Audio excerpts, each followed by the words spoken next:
Mga anak, wala akong paborito sa inyo. Lahat kayo, pantay-pantay lang. Mahal ko kayong lahat. Uno, patawag naman ako kay Kuya Cedric mo. Pupunta lang kasi ako sa mall. Magpapasama kasi ako eh. Nay, wala pa po kasi si Kuya Cedric dito eh. Gusto niyo po, ako na lang sumama sa inyo? Aantayin ko na lang. Darating din yun. Ay, kapagod.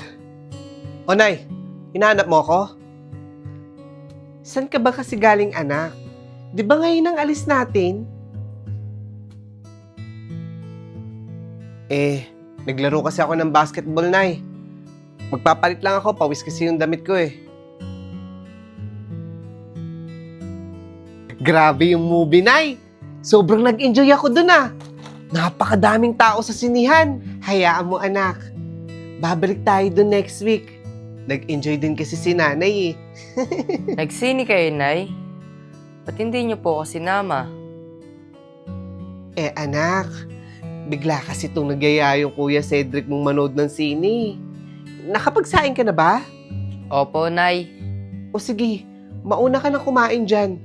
Kumain na kasi kami na itong Kuya Cedric mo eh.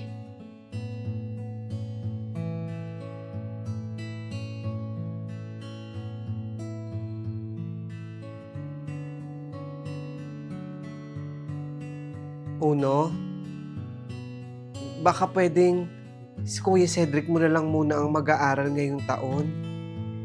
Hindi ko na kasi kayo kayang pag-aralin ng sabay. Pero, Nay, Nay, ako na lang po ang titigil sa pag-aaral. Hindi pwede, Cedric. 2 taon na lang, makakagraduate ka na. Ikaw na lang muna uno ang mag-adjust. Unawain mo muna ang Kuya Cedric mo. Unawain mo rin ako. Siya na lang muna ang mag-aaral.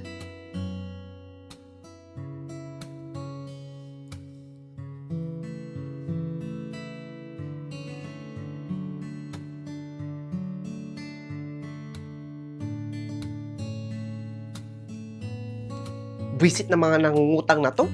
Sila na nga itong nangutang. Sila pa tong matapang. Ano ba, Uno? Hindi mo ba talaga ako nauunawaan?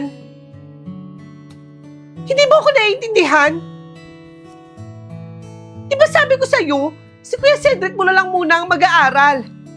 Bakit ba ang tigas ng ulo mo? Ha? Palibasa, hindi ikaw ang nagtatrabaho. Hirap na nga ako kumita ng pera, oh. mag-aaral pa din po ako, Nay. Magtitinda na lang po ako ng tinapa para makapagtapos po ako ng pag-aaral. Bahala ka sa buhay mo. Visit.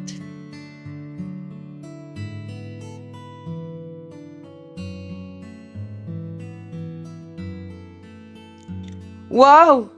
May 3 chicken! Mamaya na lang kakain.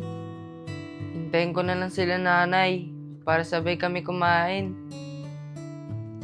Tatapusin ko muna yung mga assignments ko. Wala nang kanin na tulam. Ang dami pa nun kanina. 3 pa nga yung chicken dun eh. E di tagi-isa kami dun. Bakit nagdadabog ka ng ganyan? Wala nang pagkain, Nay. Di nyo man lang ako tinirahan. Akala ko kasi kumain ka na eh. Kaya pinakain ko na lang yung isang chicken din sa kuya mo. May isang itlog pa naman dun sa basket. Magluto ka na lang.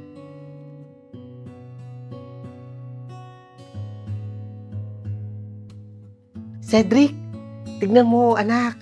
May pasalubong ako sa'yo. Bili lang kita ng spaghetti at saka cake. Di ba sabi mo, nagkikrib ka nito? Dalian mo na, ubusin mo na to. Mukhang masarap to na ya.